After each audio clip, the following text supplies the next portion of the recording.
Selamat berjumpa dalam Renungan Harian Provinsi MS Indonesia, Senin 11 September 2023. Injil hari ini diambil dari Lukas 6 ayat 6 sampai 11. Saudara-saudari terkasih, salah satu keutamaan dalam hidup yang sejak kecil diajarkan oleh orang tua kepada kita, yaitu berbuat baik. Dengan suatu kesadaran bahwa perbuatan baik sekecil apapun itu akan bermakna dalam hidup. Namun dalam perjalanan waktu kita berjumpa dengan kenyataan bahwa tidak semua perbuatan baik yang kita lakukan akan disambut dengan baik pula oleh orang lain. Tidak semua kebaikan kita akan dibalas dengan kebaikan yang sama. Bahkan bisa saja perbuatan baik kita disalah mengerti dan dibalas dengan kejahatan, bahkan sikap permusuhan. Dalam Injil hari ini diceritakan bahwa orang Farisi dan ahli Taurat begitu marah kepada Yesus. Bahkan dalam teks yang paralel dengan kisah ini, yaitu dalam Injil Matius 12 ayat 14, di sana dikatakan bahwa mereka berupaya bersekongkol untuk membunuh Yesus. Apakah Yesus melakukan sebuah kesalahan yang fatal? Tentu tidak. Bukan karena suatu kesalahan atau kejahatan, tapi justru sebaliknya, karena Yesus berbuat baik menyembuhkan seorang yang mati tangan kanannya. Dan penyembuhan itu terjadi pada hari Sabat. Karena itu orang Farisi dan ahli Taurat mempersalahkan Yesus. Yesus dituduh melanggar aturan hari Sabat. Atas tuduhan tersebut Yesus bertanya kepada mereka, manakah yang diperbolehkan pada hari Sabat? Berbuat baik atau berbuat jahat? Menyelamatkan orang atau membinasakannya? Saudari-saudara yang terkasih, kita ingat ketika Yesus menyembuhkan orang buta dan bisu, orang Farisi menuduhnya menyembuhkan dengan kekuatan Beelzebul. Dan kini ketika Yesus menyembuhkan orang yang mati tangan kanannya, ia dituduh melanggar aturan hari Sabat.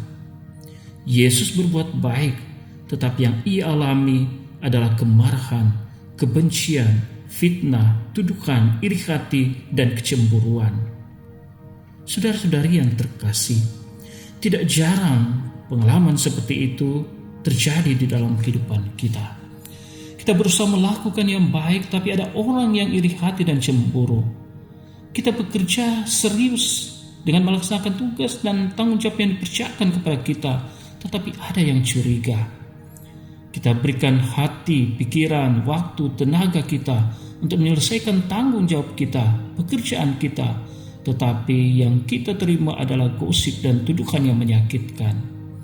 Kita bersikap jujur dan adil, tetapi orang lain mencemooh dan bahkan berusaha menyingkirkan kita. Menghadapi tantangan seperti ini, bisa saja kita cenderung menyerah atau berdiam diri. Tapi kiranya kita sadar bahwa memang untuk menjadi baik dan melakukan kebaikan, kita harus siap menghadapi konsekuensi dan risiko-risikonya. Ketika melakukan kebaikan, mungkin gosip akan kita terima. Ketika berbuat baik, orang-orang malah jadi cemburu kepada kita.